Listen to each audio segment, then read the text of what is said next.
Κυρία Πρόεδρε, ευχαριστώ πολύ.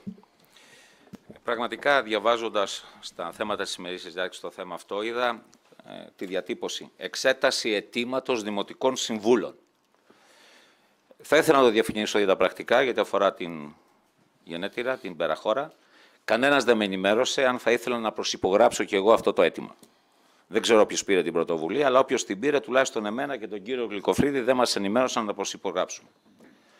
Δεύτερον, θα μου επιτρέψετε, μια και είναι η τελευταία τοποθέτηση και τελευταία τοποθέτηση στο Δημοτικό Συμβούλιο, σημειολογικά για την Περαχώρα, έτσι θα ήθελα να κλείσω, να κάνω μια προσέγγιση πολύ σύντομη, που αφορά όλους μας. Άκουσα τη λέξη λαμπρότητα. Ποια λαμπρότητα? Για ποια λαμπρότητα μιλάμε? Να επισκεφθούμε αύριο το μνημείο πεσόντων της Περαχώρας, να δούμε τι μνημείο είναι, όλοι μας? Να το δούμε. Ένα. Δεύτερον, με πρόταση του αείμνηστου του Δημήτρη Βασιλείου, αποφασίσαμε 37.000 ευρώ μέσα από τον υπολογισμό για να γίνει νέος Ανδριάδρας των Πεσόντων στην είσοδο της Περαχώρας. Να τοποθετηθεί, ο κύριος Γκιόνης συμφώνησε, μας είπε ότι κάποιος αρχιτέκτονας και τη μελέτη κλπ. Τα 37 χιλιάρικα με την τελευταία αναμόρφωση, από τις τελευταίες μάλλον, μεταφέρθηκαν. Πάνε και αυτά. Λοιπόν, ποια λαμπρότητα, τι να τιμήσουμε? Η διαδικασία ήταν, μετά από τον κύριο Λογοθέτη, το Δημοτικό Συμβούλιο το καλοκαίρι του 2018, εδώ, αποφασίσατε και εσείς μεταξύ των άλλων, κύριε Σακελάρη, ομόφωνα ήταν η απόφαση το καλοκαίρι του 2018, το αίτημα του Συλλόγου Διδασκόντων και των συλλόγων όλων της Περαχώρας, με πρωτεργάτη τον Νίκο τον Γεωργίου, να φτάσουμε ως εδώ μετά από 3-4 χρόνια και να αναγνωριστεί τελικά αυτή η τοπική εθνική εορτή.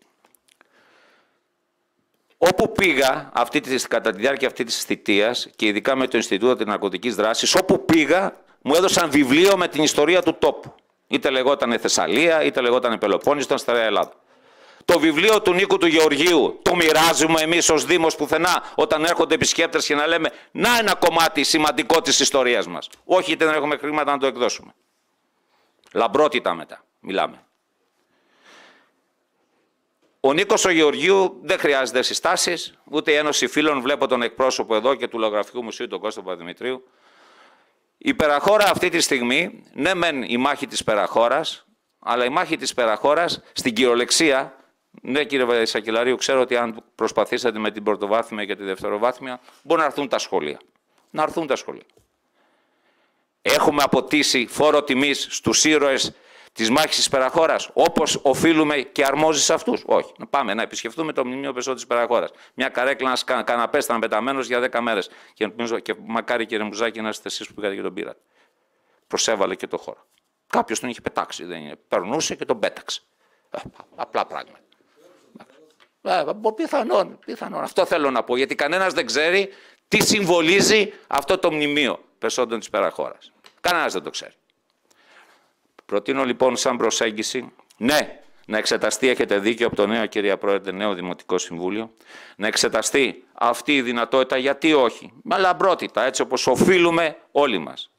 Και ταυτόχρονα να εξεταστεί επιτέλους, να εκδοθεί αυτό το βιβλίο, το οποίο είναι πόνημα, κόσμημα για τον τόπο μας και την ιστορία του, και να το δίνουμε.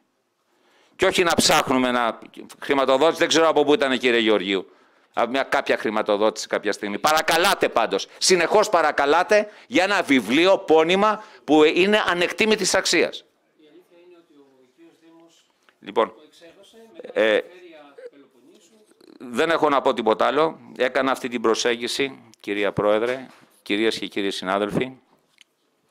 Κυρία Πρόεδρε, άφησα τελευταία το μεγάλο ευχαριστώ για εσάς που με ανεχτήκατε. Εύχομαι καλά Χριστούγεννα, με υγεία και ευτυχισμένο το νέο έτος σε όλους. Θα παραμείνω, αν χρειαστείτε την ψήφο μου, θα παραμείνω στο Δημοτικό Συμβούλιο, αλλά δεν θα ξανατοποθετηθώ στα θέματα τα υπόλοιπα της ημερήσιας διάταξης. Ευχαριστώ πολύ. Κύριε Καραπανάγου, ευχαριστούμε πολύ.